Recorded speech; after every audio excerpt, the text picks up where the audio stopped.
तो कैसे हैं एग्जाम को अंदर पटना चैनल पे स्वागत है। दोस्तों, समान प्रशासन विभाग के द्वारा एक लेटर जारी किया गया है। ये लेटर जो है आपका अटेम्प्ट को लेकर के है कि आपको किस परीक्षा में कितना अटेम्प्ट मिलेगा। ये सबसे इम्पोर्टेंट है लेटर। ये आइए देखते हैं क्या है इम्पोर्टेंट। और ख़ास करके बीपीएससी टीआरई वाले जो लगभग 4.0 का इंतजार कर रहे हैं, ये जिनको टीआरई 1 में नहीं किसी वजह से हुआ, या टीआरई 2 में किसी वजह से नहीं हुआ, या टीआरई 3 में बाय द वे वो दिए हैं, उनको लग रहा है कि नहीं इस बार भी मेरा नहीं होने का उम्मीद है, तो वो क्या टीआरई 4 देंगे तो क्या उनको 5 अटेम्प्ट टीआरई 5 देने का मौका मिलेगा कि नहीं मिलेगा। और उसके बाद क्या होगा उनका अटेम्प्ट को, क्या बीपीएससी पूरी तरह से ख़त्म कर देगी। सारा जानकारी हम आपको वीडियो के माध्यम से हम देते हैं। जो चैनल पर नए हैं चैनल को सब्सक्राइब कर लीजिएगा, क्योंकि समान प्रशासन विभाग के द्वारा एक लेटर जारी किया गया है। देखिए क्या है लेटर, वो समझते हैं, इंपॉर्टेंट है ये।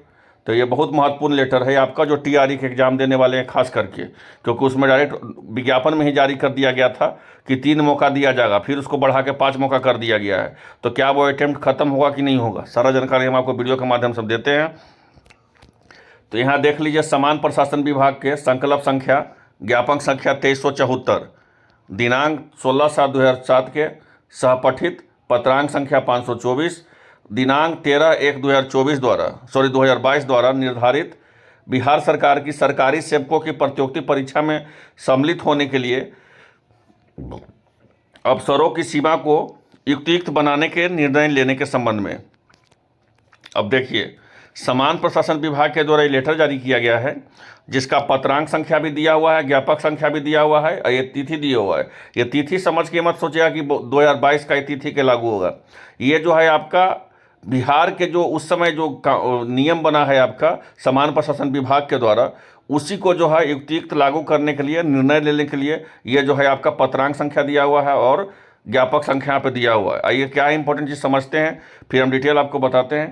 तो यहाँ से समझिएगा कि बिहार सरकार के सरकारी सेवकों को सेवा में आने के उपरांत उनकी पूरी सेवा अवधि में प्रत्येक आयोग, बिहार लोक सेवा आयोग, बिहार तकनीकी सेवा आयोग और बिहार कर्मचारी चयन आयोग द्वारा आयोजित प्रतियोगिता परीक्षा में सम्मिलित होने के लिए अलग अलग अधिकतम 5 ही अवसर का अनुमान होंगे। फिर समझिए, बोला गया है कि बिहार सरकार के जो भी कर्मचारी हैं, ये जो है आपके लिए लागू नहीं होगा, ये बिहार सरकार का जो भी कर्मचारी है उनके लिए है कि जो भी बिहार सरकार के कर्मचारी हैं वो जो हैं, अगर वो किसी तरह से सरकारी सेवा में आए हुए हैं और सेवा में आने के उपरांत उनकी पूरी सेवा अवधि में प्रत्येक आयोग, मतलब चाहे बिहार लोक सेवा आयोग हो गया बीपीएससी, अब बीपीएससी में बहुत सारा एग्जाम होता है। बीपीएससी 17वां भी हुआ, 69 भी हो रहा है, 69 का इंटरव्यू भी है। बीपीएससी के द्वारा जो है आपका कृषि विभाग का भी वैकेंसी आता है, टीचर का भी बीपीएससी में वैकेंसी आता है, बीपीएससी साइंटिफिक असिस्टेंट का भी आता है, हर तरह बीपीएससी में असिस्टेंट का भी वैकेंसी आता है। तो बीपीएससी में जितना भी विज्ञापन जारी होगा, सभी विज्ञापन में ये लागू हो जाएगा। बिहार तकनीकी सेवा आयोग में जो विज्ञापन जारी होगा तो उसमें जो है सभी विज्ञापन में लागू होगा। अब बिहार कर्मचारी चयन आयोग में 3 से 4 तरह का बहाली आता है। पहला ग्रुप डी का आता है, दूसरा इंटर लेवल का आता है, तीसरा सचिवालय सहायक का आता है जो आपको CGL 3 का आया था, CGL 4 का जो आप लोग इंतजार कर रहे हैं, चौथा परिचारी का आता है।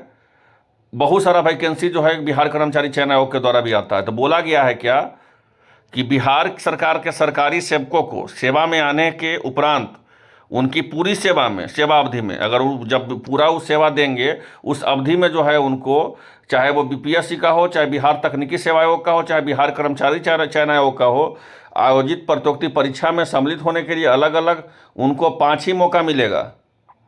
जो भी बिहार के सरकार के कर्मचारी होंगे उनको 5 मौका, ज़्यादा मौका नहीं मिलेगा। चाहे वो, और ये भी बोल दिया गया है, द्वारा आयोजित अलग अलग अधिकतम, अगर वो बीपीएससी का दे रहे हैं या बिहार तकनीकी सेवा आयोग का दे रहे हैं तो बिहार कर्मचारी चयन आयोग तो सबका जो है जोड़ा जाएगा। अलग अलग जो बोला गया है, अधिकतम जो है 5 ही अवसर दिया जाएगा। मतलब बिहार लोक सेवा आयोग में उनको 5 अटेम्प्ट दिया जाएगा, बिहार तकनीकी सेवा आयोग में 5 अटेम्प्ट दिया जाएगा, बिहार कर्मचारी चयन आयोग में 5 अटेम्प्ट दिया जाएगा। ये बोला गया है आपको, जो बिहार सरकार में सरकारी कर्मचारी में कहीं ना कहीं वो कार्यरत हैं उनके लिए। दूसरा क्या पॉइंट है, फिर हम बताते हैं टीआरई का। दूसरा पॉइंट देखिए, इसमें जारी किया गया है कि उपयुक्त निर्धारित 5 अवसर की गणना संकल्प निर्गत होने के तिथि के बाद प्रारंभ किया जाएगा। मतलब 5 अफसर का जो है कैसे आपका काउंट होगा, इसका जो है संकल्प निर्गत होने के बाद ही जो है आपका प्रारंभ होगा। पूर्व के पूर्व में उपभोग कर लिए गए अफसरों का यथार्थ उपेक्षा की जाएगी। तो मतलब कि जब से ये लागू होगा उसी समय से ये जो है पूरी तरह से ये जारी होगा, उसी समय से विज्ञापन के समय में लागू होगा, पहले का कोई काउंट नहीं होगा।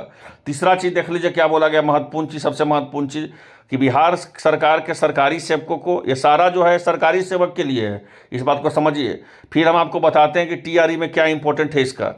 तो बिहार सरकार के सरकारी सेवकों को प्रतियोगिता परीक्षा में भाग लेने के लिए नियमित नियुक्ति है तो निर्धारित अधिकतम आयु सीमा में 5 वर्ष की आयु में छूट पूर्णतः अनुमान होगी, परंतु उक्त आयु की सीमा की छूट की अवधि में प्रतियोगिता परीक्षा में सम्मिलित होने वाले अनुमति तभी दी जाएगी जब तक अधिकतम 5 साल का जो है अवसरों का उपयोग नहीं किया जा मतलब कि अगर आपको यहाँ पर ध्यान दीजिएगा कि जो भी बिहार सरकार के सरकारी सेवक के प्रतियोगिता परीक्षा में भाग लेने के लिए नियमित नियुक्ति में जो है अधिकतम उनको 5 साल का उम्र में भी छूट मिलेगा, लेकिन 5 साल का उम्र में छूट तभी मिलेगा उनको जब वो 5 साल का जो है आपका 5 अवसरों का जो है उपयोग नहीं किए होंगे। तो अगर यहाँ पर 5 साल का अवसरों का उपयोग कर लेंगे तो उनको 5 साल की उम्र में छूट नहीं मिलेगा। अब टीआरई का देख लीजिए, टीआरई में तो सिंपल दिया हुआ था, विज्ञापन में जारी कर दिया गया है कि पहले 3 अटेम्प्ट देगा, फिर जो है शिक्षा विभाग के द्वारा ये जारी किया गया कि हम 5 अटेम्प्ट दे रहे हैं। अब तो ये फिक्स हो गया है, इसको देखते हुए कि आपका किसी भी हाल में 5 अटेम्प्ट से ज़्यादा काउंट नहीं होगा, क्योंकि सामान्य प्रशासन विभाग के द्वारा जब लेटर जारी कर दिया गया है कि हम जो है कोई भी कर्मचारी के, चाहे बिहार के कर्मचारी हैं, माने बिहार में कहीं ना कहीं वो जॉब कर रहे हैं, बिहार में सरकारी कर्मचारी हैं, जब उनको 5 अवसर दिया जाएगा तो किसी भी हाल में आपको 6 अवसर 7 अवसर नहीं दिया जाएगा।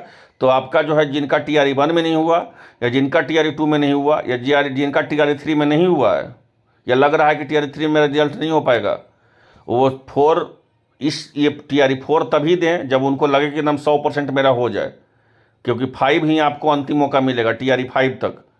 फिर जो है उम्मीद कम ही रखिएगा, क्योंकि 5 अटेम्प्ट जब आपको समान प्रशासन विभाग के द्वारा बिहार के कर्मचारी को नहीं दे रही है 5 अटेम्प्ट से ज़्यादा, तो फिर आपको कहाँ से देगी।